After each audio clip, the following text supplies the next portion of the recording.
here with Adam Pearson today. Adam, thank you for being with us. Thank you so much for having me. I really appreciate it, Kevin. Adam is the owner of Fortunato Chocolate, a business that makes very high-end chocolate. He's also the author of his book, Finding Fortunato, How a Peruvian Adventure Inspired the Sweet Success of a Family Chocolate Business. And that was how I first came across Adam's story in the story of the family business. I then ordered some of your product. And anyway, Has it showed up yet? yeah, it has. It's Have very you enjoyed good. it? I'm glad that you I, enjoyed it. Thank you. I have, but we're still in warm weather, so I have much bigger orders to come when we get into our cooler weather. Excellent. Hopefully it'll be coming pretty soon. Yes. So we're starting a series of podcasts inspired by a case study of Steve Jobs of Apple and Pixar fame. Jobs' work exemplifies Ethic 5, Be the Real You. This is the authenticity orientation of entrepreneurship. But inspired by Jobs' mantra of insanely great products, I'm going to be interviewing entrepreneurs like Adam that embody the same. So today we're going to talk about insanely great chocolate. Awesome. What a great idea. I think I don't know. You're a professor, so you would know the history of this, but I do think there's a tendency to focus more on financial statements and spreadsheets rather than focusing on just make a great product and then everything will stem off of that.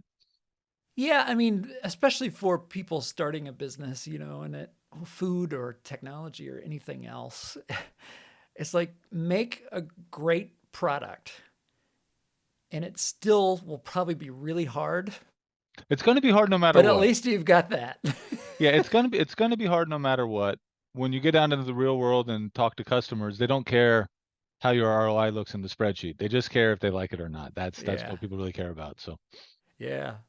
Well, maybe a little bit of the backstory, Adam. Tell us about your family and the role that it played in shaping you to some degree.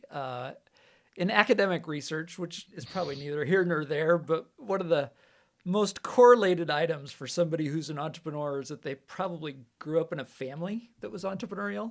that makes And when, sense. and when I first saw that, it kind of made sense, but then I had to laugh, having been an entrepreneur and started companies, and now watching my kids start businesses. Anyway, the kids know how hard it is because there's very few families, I think, where it's like, oh, this is easy. And, there's rewards at the end of the rainbow, but apparently those are big enough. But anyway, you Have have you a have really you have great you family story. have you tried to talk them out of it, or do you support it? I support it. All I right, good. support it. Just as long as you know, just so you know, there's easier ways to make a living than the path that you're embarking on. But then again, maybe the easy way is usually not the best way, and you have more adventures by going at it that way, going a different path. Um, so, and I talk about it in the book. Our entrepreneurial history and my family starts with my grandfather. My dad's originally from Fort Wayne, Indiana. My grandfather's name was Victor Wick, and he owned a chain of diners in Indiana called Vic's Diners, and he was doing really well. Um, he and his, I think it's either six or seven brothers and sisters, had an alcoholic father who was abusive, who had oil money. They were in Idaho. They were in a little town called, not Idaho, Ohio. They were in a little town called Salina, Ohio. And that family had found oil reserves. And the dad was this playboy, and then the oil dried up, and he lost all his money, and he turned into a drunk, and he was really abusive. And my grandfather grew up dirt poor, and of the seven kids, he was the one who made it. He started this chain of diners, and with the money that he made from the diners, he supported the rest of his siblings to start entrepreneurial ventures. And my dad's dad was the hero of his family. He single-handedly pulled them out of destitution, but then he died of Hodgkin's disease when he was 33 years old, and my dad was only 4. So my dad became the heir apparent, and all of his aunts and uncles and cousins started asking him if he was going to be the next Vic Wick. And so my dad grew up with this, I guess, sort of a heavy burden on his shoulders that he was expected to be the next great hero entrepreneur in the family. And so like you were just saying, his dad was an entrepreneur, and now he's going to go down that path. He tried to start up several businesses and almost struck it rich a bunch of times. So he served in the Vietnam War, and then he started one of the country's first cattle investment funds in the 70s, and that happened during a time of really bad inflation. and Richard Nixon froze the price of beef without freezing the price of feed, and he lost millions and had to declare or he didn't declare bankruptcy that time, but he lost millions and went under. Did you have a you were going to say something? Oh, I was just going to say, my economist self, I Yeah. suppose, price controls are everywhere and always a bad idea, but they're being discussed again today. So, Yeah, and I have I have a degree in accounting, but one of my hobbies was reading economics. I like reading economics. I'm interested in it. Yeah, price control is like, you're going to get shortages. It's going to happen. And shortages are terrible. You'd rather pay a higher price but be able to get your thing than to just not be able to get it at all. and it's always a hard thing to say, but the best cure for high prices is high prices. Well, correct. And we just saw it in the cacao market, where the price of cacao quadrupled this year, and automatically more supply is coming on the market because everybody's chasing higher profits and higher prices, and so it reaches a new equilibrium. But anyways, the way they draw it up in the textbook actually works in real life, which is pretty cool. Imagine that.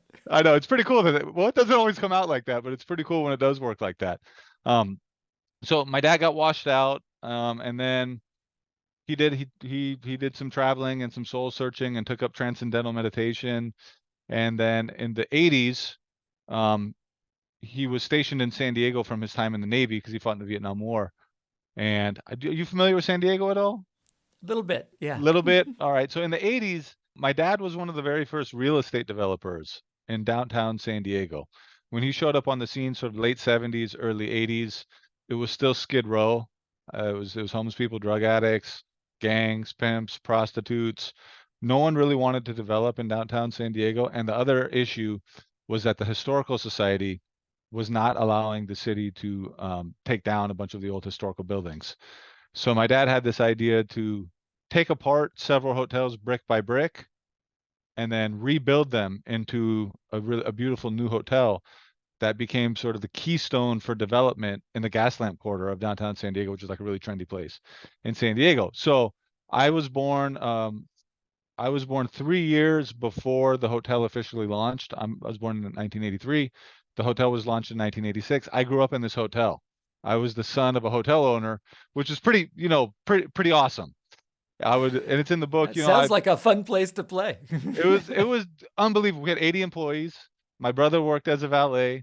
I would sit at the bar and do my homework and drink like a Roy Rogers or a Shirley Temple. They had jazz musicians that came in several times a week to play in the bar. I'd eat happy hour food for dinner while my parents were still working. My dad also built a theater for my mom right next door because my mother was an actress. So I'm going back and forth between this hotel and this theater that my parents own, and it was like a dream come true.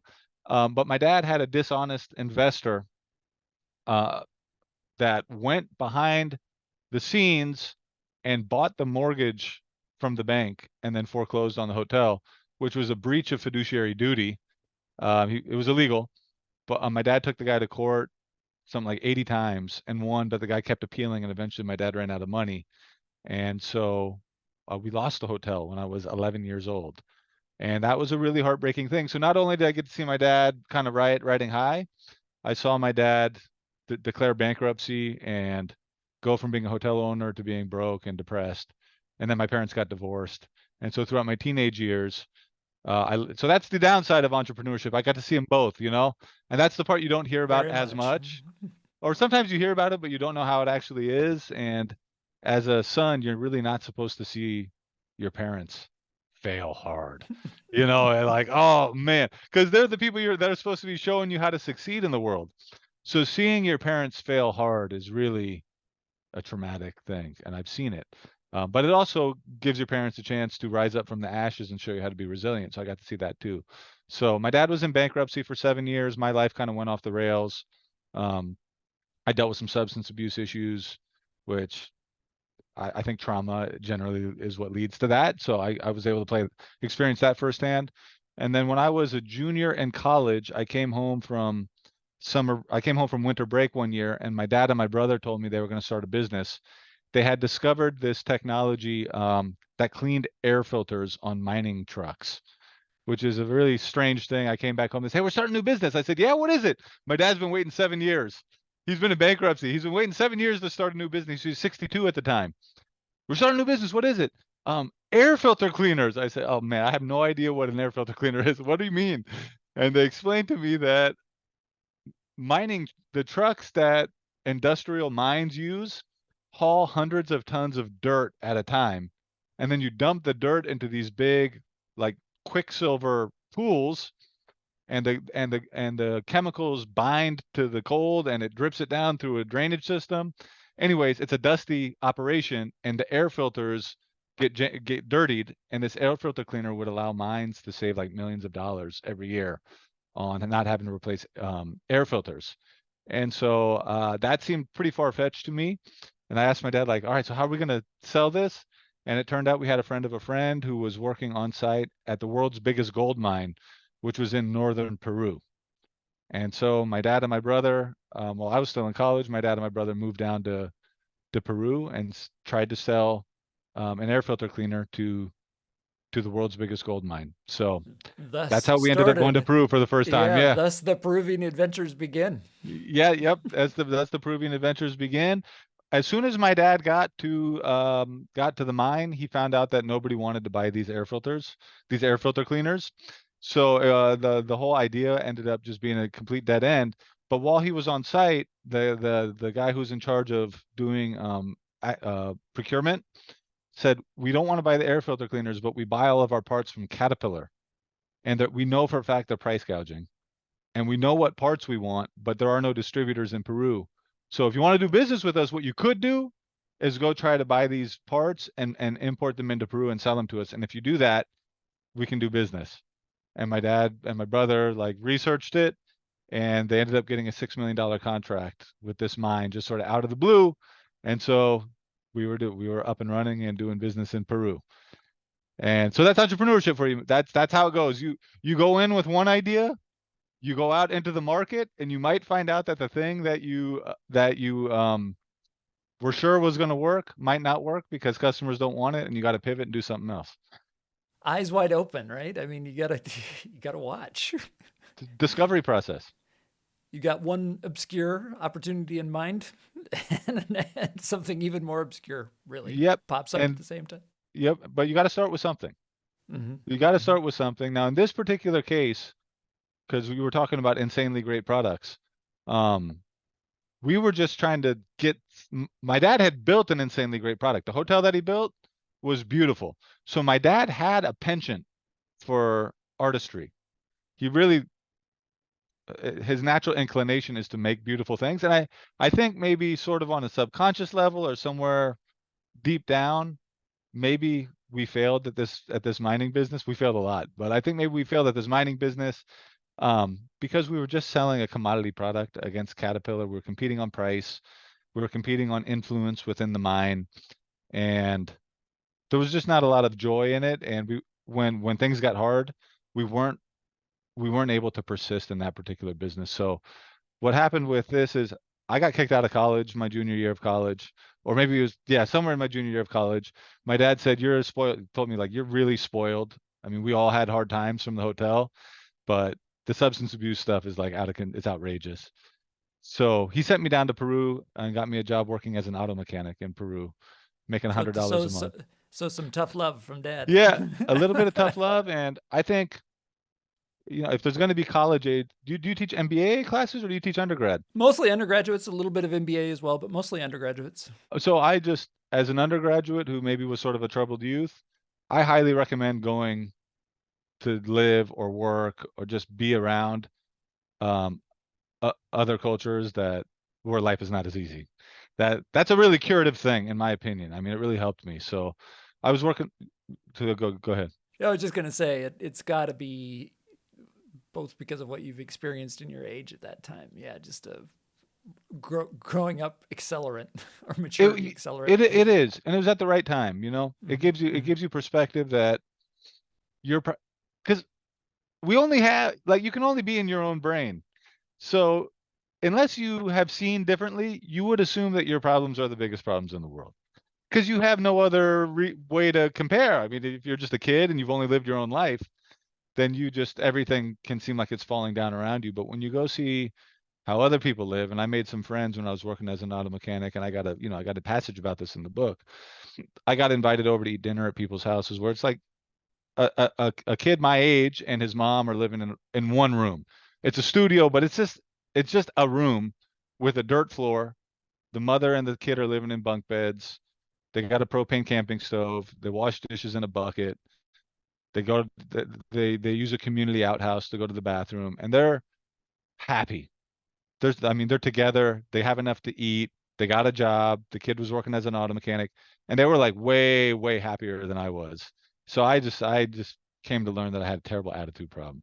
Yeah, I mean, we refer to these as like first world problems, right? We think we've got issues, but I think even just the United States of America compared to not just Yeah, I Peru, haven't. but other Yeah, countries, it's like, we it's a good mindset that most Americans have that we can always improve and we critique and we try to get better. But yeah, maybe especially when you're young, being able to see some other countries and realize you just you, how good we've got it can be you know really you need valuable. to you need to temper privilege with gratitude. That's the deal. You got to temper privilege with gratitude. You can if you find that you're in a privileged situation, you got to really be appreciative of it and not take it for granted. That's the key thing. And I was purely taking everything for granted, and I just fell into a weird perspective issue. So I lived in Peru. I met my wife. I worked as an auto mechanic making $100 a month, which was the local minimum wage. Became a lot more sober about money than I previously was, because I realized, like, when you have to earn a living for yourself, you have to economize. Um, Got married when I was 21 years old, got my life together, brought my wife back to the United States, graduated college with plans to move back down to Peru to work for the family business. And then when I graduated, there was no business for me to go back to. So the business had went sideways. What happened was, like I said, we're competing against Caterpillar. And I wonder this, I don't think this is very prevalent in the United States, but maybe it is. But in Peru, there was just graft. There was terrible graft. There was graft. So Caterpillar could just buy off the people who had to choose the parts. And even though our parts were like literally the exact same product from the same factory, one has Caterpillar stamped on it, another has a generic name stamped on it. Ours are 40% cheaper, but we can't convince the people at the mine to choose our products instead of the cat parts because there's graft. There's Is graft. there some are you the gringos, coming in and you're also the outsiders at least to some degree? All Do you that. have it? Yeah, Yeah. yeah. So we were the gringo. Yeah, we were the gringos. We were the outsiders. Um, Caterpillar had a big national distributor in Peru, which is a really big company that services all the gold mines. But they're smart. Like, they knew more than we knew. You hire local managers. So the local representatives of this big Caterpillar distributor are cousins and family members with the managers who work at the mine. And so, but we didn't know that going in because we just went in willy nilly and figured we just kind of figured out as we went along. And so three years in, when our contract was up, we could have tried to renew it, but we saw no future in it. Originally, we were going to try to be a distributor at a bunch of mines, but we just knew we were going to run into this same company at every turn. So that was a bust. I Pull took the a job. plug. What's that? Pulled the We pulled the plug. plug. I took a job working as a payroll accountant at the Department of Defense in San Diego, California, which is like the least entrepreneurial job you could possibly take. I was working in a big field of cubicles, just entering payroll, man, with my But business degree from college. But yeah, you do what you living got in to do. San Diego. Yep, yep, you do what you got to do. And then my brother had also gotten married, and so now he was without a job, and he found that his wife was pregnant with their first child. So he started teaching English to make ends meet. And I'll just point out here, we're talking about an entrepreneurial journey. At this point, my dad and my brother are like 5 years into starting this business together. Like, they started the business, they did all this research to find the air filter cleaners, then they found a deal, then they worked the deal for 3 years. 5 years after they start their business, my brother's like unemployed and teaching English in this small city in northern Peru to make ends meet, which is a typical entrepreneurial journey as well, unfortunately. But that's, you get washed out too. So at this time, my brother is teaching English, and my dad, let's see, at that time, I guess my dad would be like 67, 68. He's still trying to get this family business going since he was 4 years old when his dad died. So he's gone his whole life like starting businesses that didn't make it. Um, but my brother said, we'll try again. So my brother was going to Chamber of Commerce meetings, and Cajamarca is in the northern Peruvian Andes Mountains. If you go down the western face, you end up at the coast because Peru has a long coastline. If you go down the eastern face, you go into the Amazon jungle. So my brother was going to Chamber of Commerce meetings, trying to find a deal or some kind of product we could maybe start a new business with. And at one of those meetings, he met somebody who was talking about cacao. And from the way the person was describing it, it sounded like just about the least attractive opportunity that a person could get into. It was a bummer. And we later on found out that the Department of Agriculture just sort of sent a representative to talk about cacao out of obligation, not because they really believed in it, but for some reason it kind of piqued my brother's interest, and he found a reason to go east into the jungle to look at cacao. And that was really where we started to get into our chocolate journey. We knew nothing about cacao. Have you studied very much cacao now? Have you been looking into it? A little bit. So through your book, and I have a friend who's done some work, although mainly in Indonesia, Uh-huh. with what I would call commodity cacao Yeah. chains on sustainability and fair trade and that sort of thing. So I've tried to educate myself a little bit, but talk It's to me about corn, talk to me about soybeans, talk to me about pork, talk to me about beef, chicken, turkey. I can talk. Cacao. all It's pretty everything you get, new. all the Iowa staples. Yes. Are you originally from Iowa? Nebraska, so right Nebraska, next door. right Yeah. next door. Okay. Yeah, well, so cacao grows all over the world within 20 degrees north and south of the equator. It's native to the Amazon jungle, but 70% of the world's cacao grows in West Africa. So that's like economic history. Like and then coffee's the reverse. Coffee's native to Africa, but the biggest coffee producing country is Brazil, and second is Vietnam. So you could like crops have traveled, and they're being grown where they don't belong. But That's how it moves. yep, that's how it moves. So we had never seen cacao before, and it's this weird looking football shaped fruit. And you make chocolate out of its seeds. So we didn't know any of that. We went to Peru, and my brother ends up in this association meeting of cacao growers.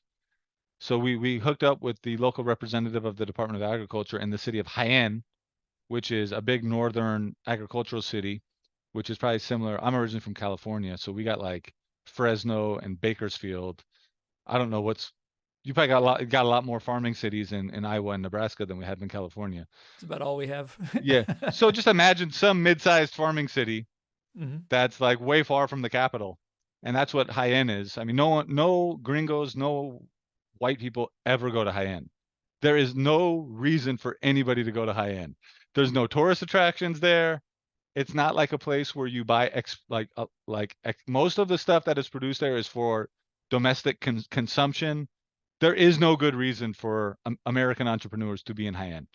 But for some reason, my brother got it in his head we should go to Jaén. So But go ahead. he discovered something, right? Yeah, I mean, right. So, there's, right. So you know, we're I think entrepreneurs are trying to discover secrets, and that's part of there. the great part of your story is finding a secret. So there was something. I think there was something about how utterly pedestrian the representative made this sound. It was like it seemed just like an unnaturally bad opportunity, and something about that in a perverse way got my brother's entrepreneurial radar sounding off. So my brother ended up going to this an association meeting for the local cacao growers association, and he's sitting in this meeting with the government representative, and like all these representatives from these little cacao growing hamlets are coming in to give a speech, and the director of the agricultural department introduced my brother, and it said, hey, this gringo right here, he's interested in cacao. And so all these people want to come over and talk to him, and one of the guys who was in this meeting was a guy named Noé Vasquez, who was the president of the Cacao Grower Association of this little town called the district of this little area called the district of Warango, which is this really tiny little district that's in a canyon that's on the eastern side of a river called the Chinchipe River. It's this really off the beaten path little place. He comes up to my brother at the end of the meeting and says, "Listen, I just want to tell you something. If you're interested in cacao, we have this really special cacao out where I live. If you really feel like you're interested, you have to come visit us." And my brother was really taken aback. None of the other guys really came over and talked to him in that way. He said, "Believe me." And we later found out that Noé is like a cacao savant. He's a genius. He's a cacao genius. And he's got a little nursery where he collects samples of the most intriguing cacao trees that he comes across. And so he says, I'm being So he serious. knows when it's something He special. knows. He knows. He says, I know cacao. Um, come visit the district of Warango.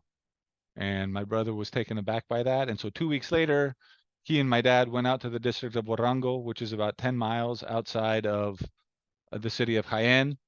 On the road out there, there's a local militia, which is like 20 guys with machine guns who stop every car that goes by. That particular road, Jaén had a reputation for being run by the mafia.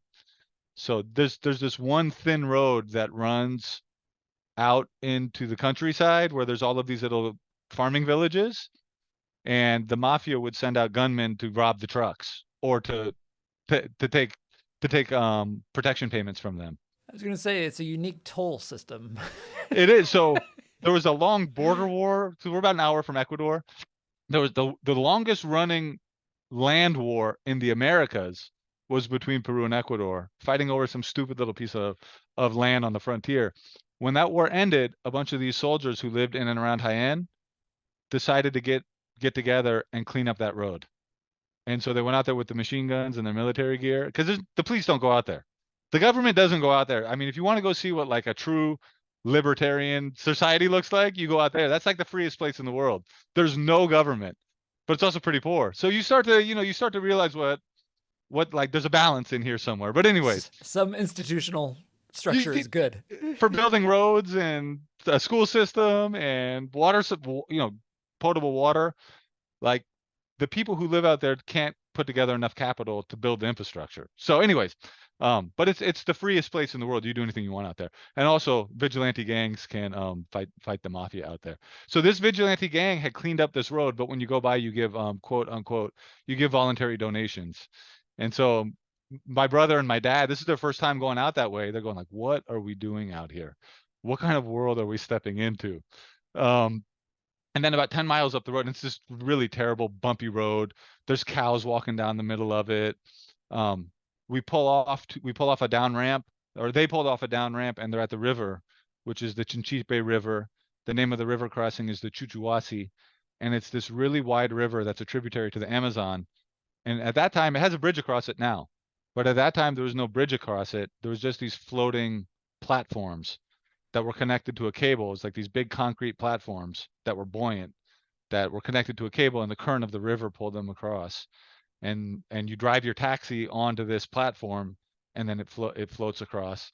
So my dad and my brother floated across, and Noé took them out into the countryside, and he showed them this cacao that he thought was special. And when he cut it open, we found out that 40% of the seeds on the inside were white.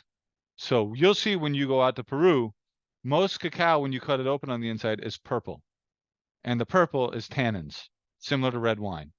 So the natural tendency of cacao is for it to be sort of bitter and acidic. White cacao is a genetic deformation. When populations of cacao trees have lived in isolation for a very long time and they interbreed with each other, some of the seeds start to turn albino. And it turns out in this one little area of the jungle where we buy cacao, where we've been buying cacao for 16 years, or we still buy cacao, 40% of the seeds throughout the canyon are white, which is, it's provocative. It's provocative because it makes you wonder how long those trees have been growing out there in isolation for that much of the population to have turned white. So we thought that was pretty cool and pretty interesting, even though we had no idea what it meant at the time. But Noé assured us that was unique. So we got really, we got really interested in that. And when my dad came back from that trip, on a whim, he called the USDA. So the USDA has a genetics testing lab in Maryland, in Beltsville, Maryland. Do do you guys work? Do people in Iowa work with the USDA genetics testing lab in Yes. Maryland? You Yes. do? A Okay, lot. cool. Yeah. All right. So the lead guy over there is actually one of the most renowned cacao geneticists in the world, and he has worked throughout South America. He's from Missouri. My dad's from Indiana.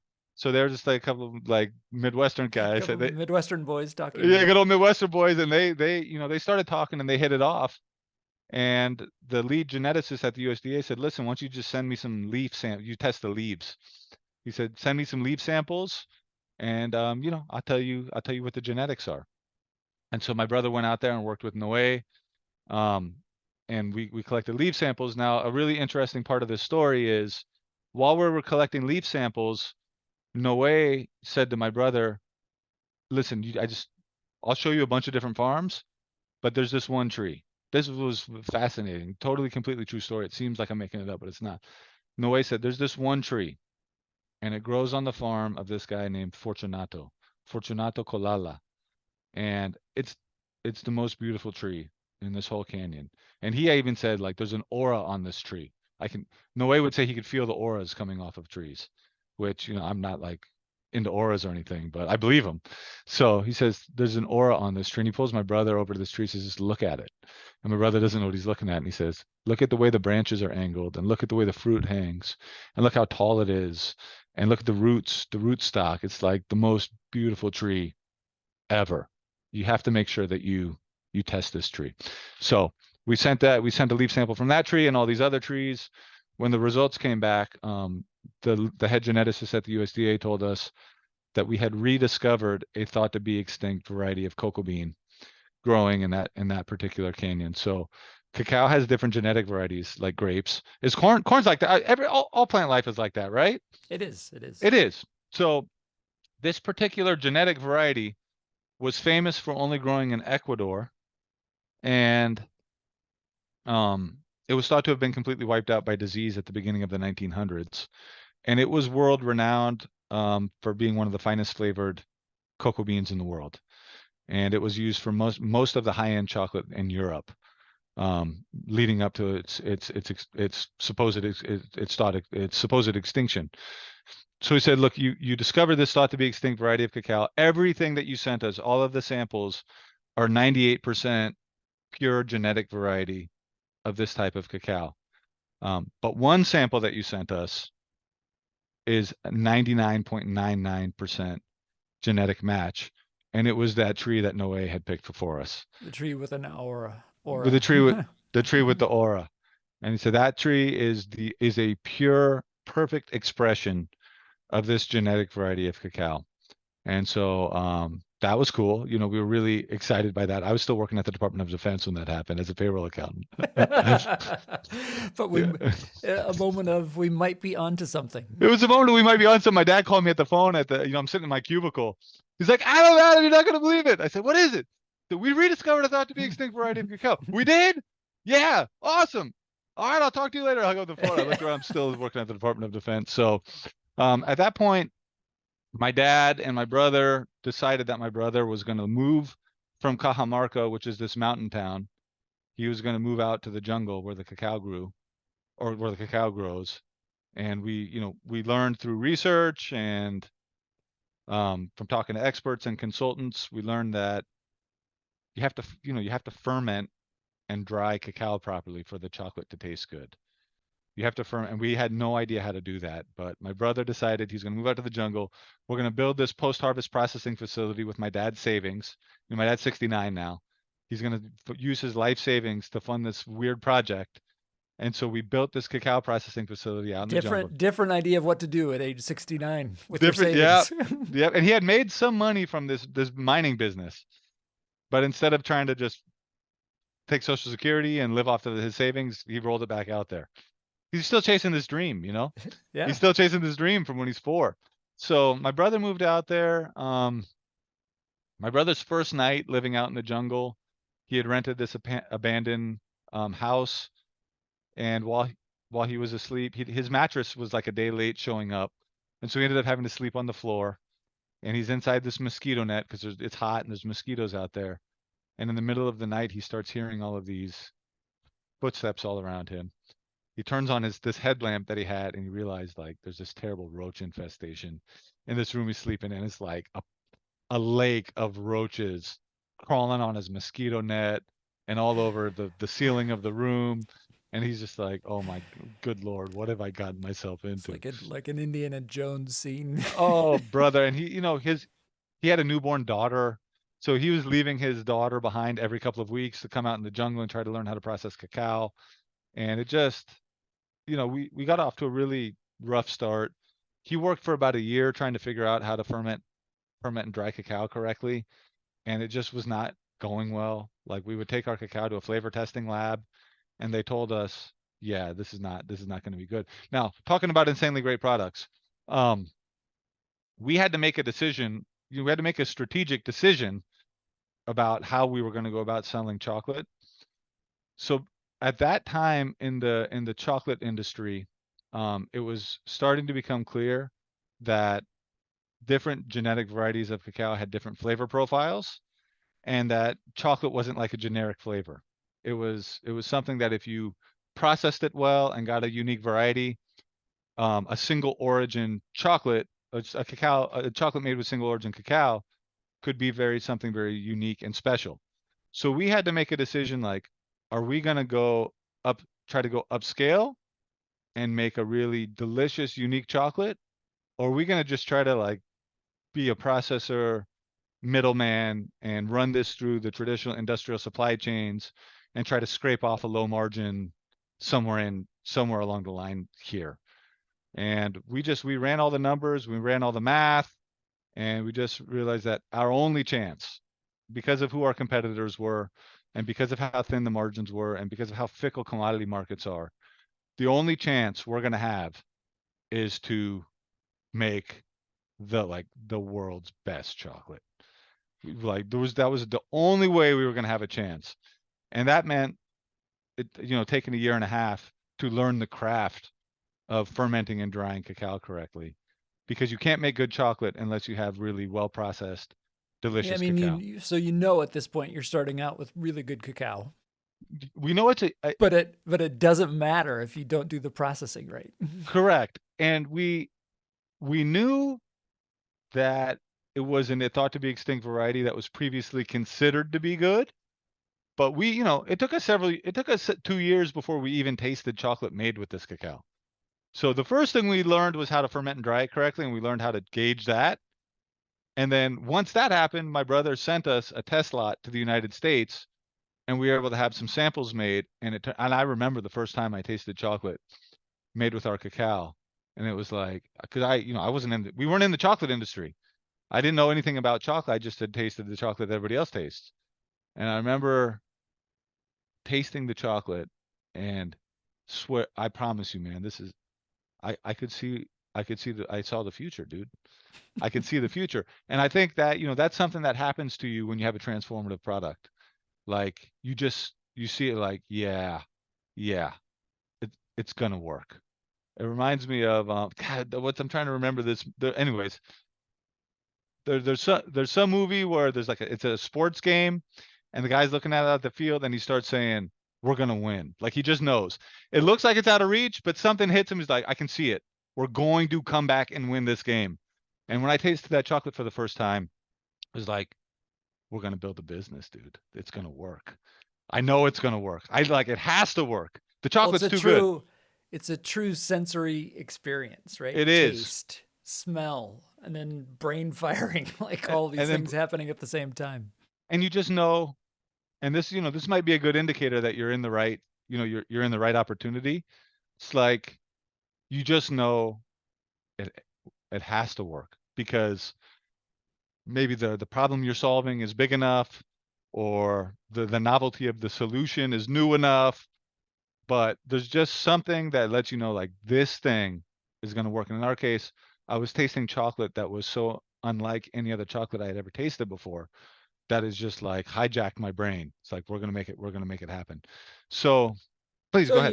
you've got Yeah, I mean, one of my points is the grumpy economist to students wanting to farm. It's like, okay, I don't want to completely bash the commodity system because the good news is we can feed people for not much money. People, it's a good story of agriculture. But on the other, if you're a commodity producer, Yeah. long-term economic profits are zero. And, So and and so that's a hard business, and you have to be committed to scale and a whole correct. bunch of And things. But you're all in. It's like, okay, we're gonna be the highest of the highest end. We've got the product for it. we've got the product. Yeah. And so what you're saying is absolutely right. And what we're dealing with in the part of the jungle where we operate is we're dealing with smallhold cacao farmers who had previously been selling their cacao into a commodity supply chain. And I talk about it in the book, but the commodity supply chain for cacao has like 8 middlemen. So the cacao farmer sells it to a guy in a pickup truck who takes it to the nearest big city. He marks it up. Then the guy in the nearest big city, which is like this mid-sized agricultural town, takes it to the capital. There's a markup. The guy in the capital is aggregating a bunch of cacao from a bunch of different sort of mid-sized agricultural cities. He sells it to an international commodities broker who buys cacao for the whole country. That's a markup. That guy takes it to Hershey's or Mars. He sells it to them at a profit. Now they manufacture the products. Now they sell it to a distributor. The international distributor sells it to the domestic distributor. The domestic distributor sells it to a retailer. And then finally, the retailer puts it on the shelf, and then customers go in and we're like price comparison shopping. And we want it on sale, five for $5. And all of that works its way back through the commodity supply chain to determine like this price that cacao farmers receive when they harvest their products. And they're under a lot of pressure because they're dealing in perishable goods that will rot unless they sell it when that guy with the pickup truck comes to their farms. And we didn't want to be a part of that. And it it it turned out that the answer to helping them and helping us was to just sidestep the whole thing.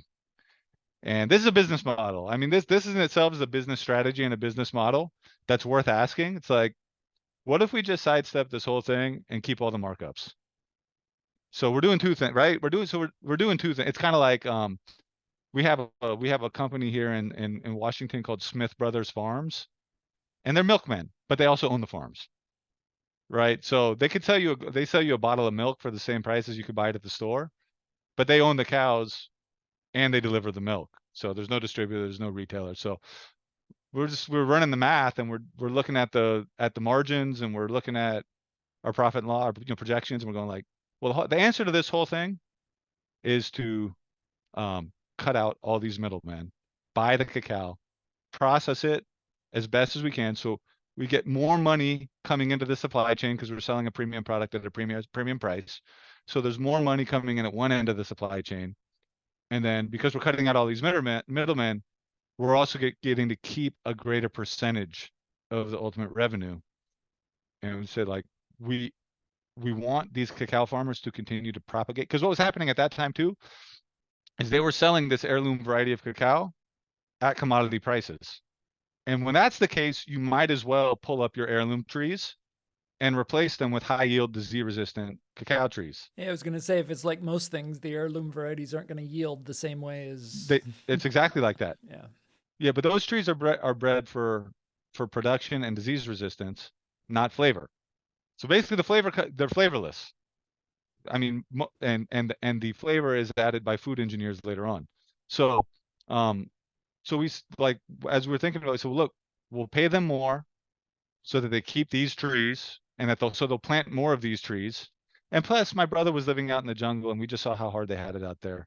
Being a smallhold cacao farmer is like a really hard life. It's really hot. You're subject to swings in commodity prices. You never know how much you're going to make from year to year. It takes 3 to 5 years for a new tree to be harvestable. It's really hard life. So The idea of sorry. making their lives better seemed appealing. Yeah, it all seems symbiotic. It Yeah. just seemed like we can just do all these things at once, and it will give us the best chance for survival. So we did all that. We ended up with this delicious chocolate. It turned out to be my job to go out and sell against Valrhona and Calabo and Guittard and all, because in the beginning, our business model was to wholesale chocolate to high-end restaurants and pastry chefs all over the world, mostly in Europe. And so I was having to go up and compete against really big companies. And the way you beat a big company as a small company is great products. So if you're a startup who has to take down a giant, make a way better product. That's the answer to that question right there. That's how you become a giant killer. You make great products. So we started selling chocolate. I was winning business away from Valrhona and all these other companies. And so from 2009, 2010 to 2020, we ended up selling chocolate in 40 countries. And we built a business. We built a business around it. And we've ended up buying cacao from about 500 small cacao farms. And then in 2020, when COVID hit, and restaurants were shut down, our market evaporated overnight. Meanwhile, we have all of these cacao farmers who gave up their previous contacts and are depending on us to buy their entire harvest every year. And we didn't have a market. And so in 2020, we were like maybe 3 or 4 months away from going out of business. And then on sort of a Hail Mary play, we opened up a website, fortunatochocolate.com, and started selling our chocolate direct to customers via e-commerce for the first time ever. And that worked out pretty good. So you talk about sidestepping the entire supply chain. Now we sidestepped the wholesale business and we went straight to retailing.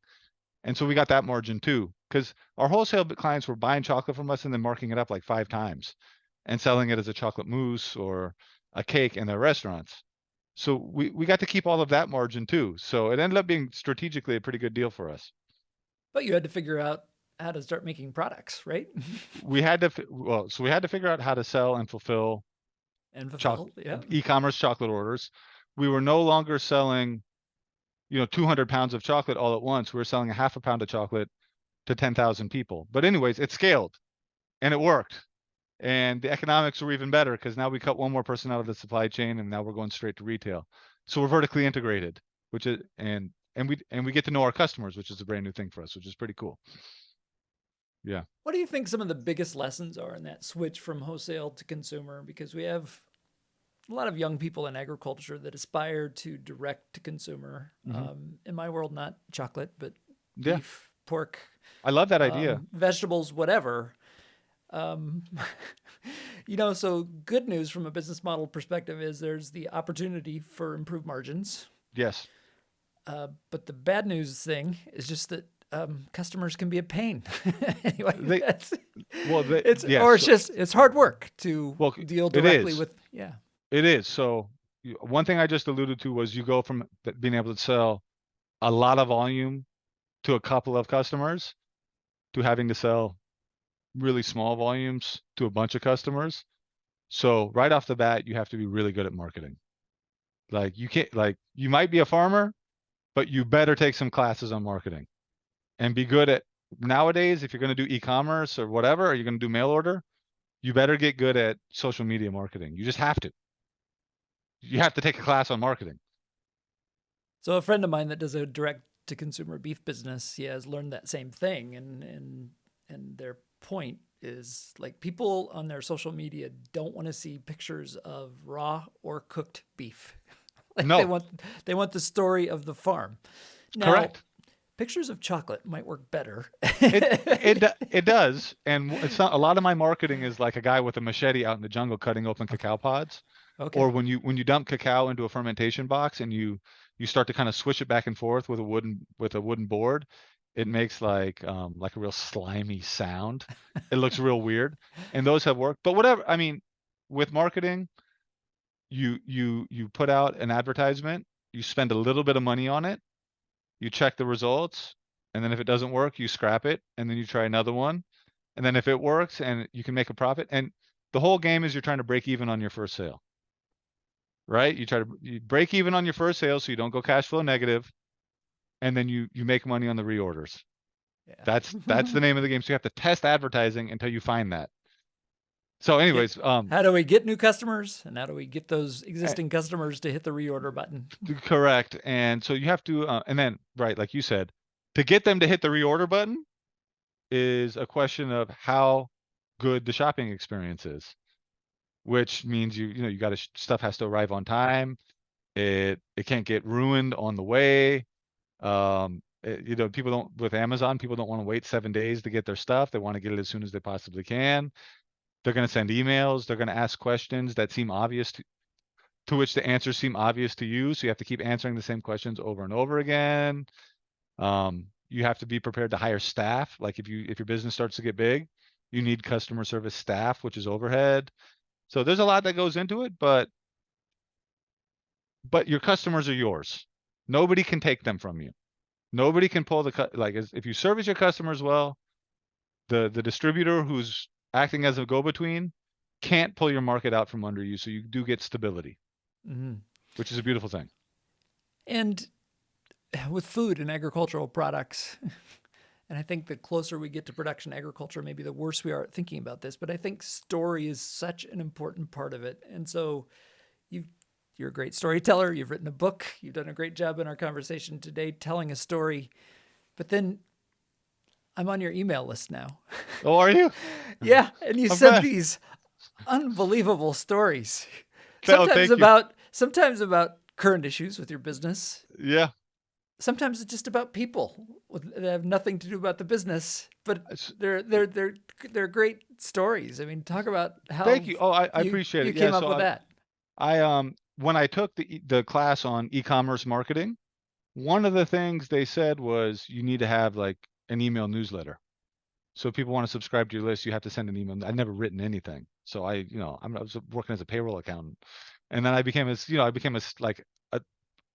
a door-to-door salesman selling chocolate to restaurants. So that was one of the things. But it was so dire in 2020 that I just took the course, and I was just like, I'm just going to do whatever they tell me to do. I'm not going to ask any questions. So I started writing these emails, and people really liked them. And I was talking about the chocolate business. But then at some point, like maybe in 2021 or something, I just got busy because the business started to grow, and I was having to deal with all the stuff we're talking about, like customer service. And people told me like, hey, we missed the emails that you were writing. I went like 6 months without writing an email. And someone wrote me and said, hey, you should start writing the emails again. And I said, all right, I'll start again. So I set a goal for myself to write for 1,000 days in a row. Wow. So I've written a daily email for 806 days in a row. Okay. So here's Less the thing, than 200 to go.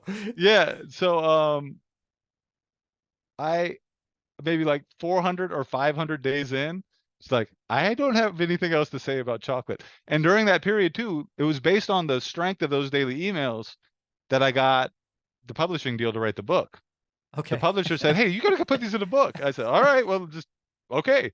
And so, I wrote the book, but then like 500 days, after 500 days, I ran out of like stuff to say about chocolate every day. So then I just said, like, I'm just going to start telling stories I hear, because we've opened up 2 retail locations. So in addition to the e-commerce, we've opened up retail locations because you can't ship chocolate in the summer. I would, for all of your ag people who are thinking about going direct to customers, it's good. I would suggest that it's pretty good to do the e-commerce, and also, if you can, have a small retail location in your hometown, because that will build local support for the brand. And then people will go online and talk about how you're the pride and joy of their city. And that has happened with our little city here in Issaquah, where we have our location.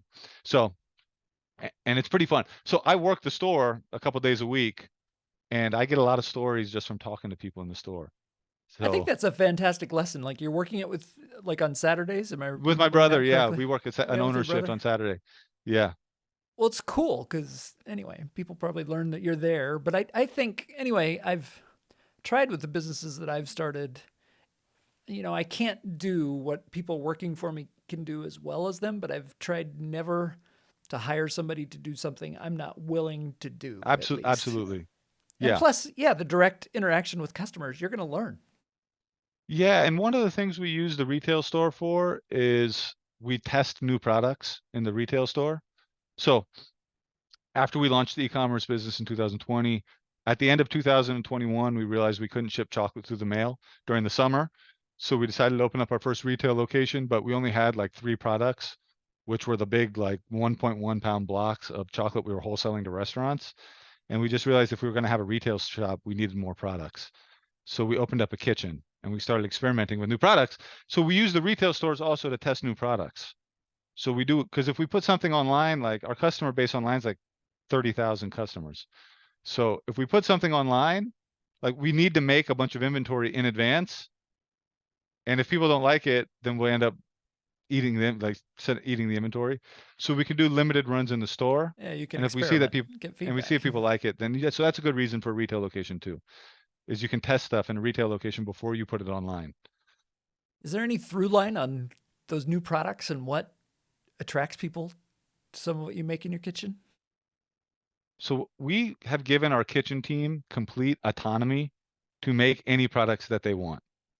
And so they are very prolific. No, there's not a through line. Like we've got a bar that's like a jalapeno bar. It's milk chocolate with jalapenos, which I would have thought, I don't know. And we dehydrate jalapenos and put whole jalapenos in this bar. I thought for sure, I don't know. I just thought I didn't think people were going to go for it. And it's the most popular bar. So, you can just experiment. Hey, that's part of the fun of having your own business. You go work for a big corporation, you got to go through committees and everything just to like try out anything at all. Well, it's pretty good from an owner's perspective to be like, be able to look at your people who are doing the experiments to give them license and then have a successful product and say, hey, I was the guy that thought that was a terrible idea. It's beautiful. It's beautiful. And they remind me. They don't let me forget about that. Absolutely. But the only thing is, because we're buying a rare variety of cacao, we're doing fermenting and drying, and it took us a lot of legwork to learn how to do that. We make delicious chocolate. All of it has to be really good. Like whatever we put out, we have to really feel good about it. So that's the only thing with our production team. You can't put anything out that's just like half-assed. I mean, you have to try to do a good job and make it top quality. So that's the only caveat. But other than that, we let them do what they want to do. Well, that is And that's great. fun. And that's what's fun. That's the fun part of being an entrepreneur. If you can be in business 16 years and get to the point where you finally have some stability, then the prize is getting to have some fun with it and let your Absolutely. creative juices flow and be passionate about what you're doing. I mean, that's what you've been trying to work towards, your freedom. Well, Adam, I think that's a great place to start. Thank you for exposing me and probably many of our listeners to the world of cacao and Yeah. chocolate. Yeah, I appreciate it. We're going to leave everybody hungry. Yeah. How can people find you? How can they become a customer? They can come to www.fortunatochocolate.com. And then at the bottom of that webpage is also our email list. So if you want to see the way I write these emails, so you get some ideas for how to do it for your own company, you can subscribe to the list as well. But people love stories. I'm telling you, you can write a story about just about anything having to do with your business, and people will like it because everybody likes a good story. So it's a good practice to be in. Indeed. Well, Yes. Adam, thank you. And Pleasure. congratulations on Thank your you, up Kevin. and down but successful journey. In the end. Thank you, my friend.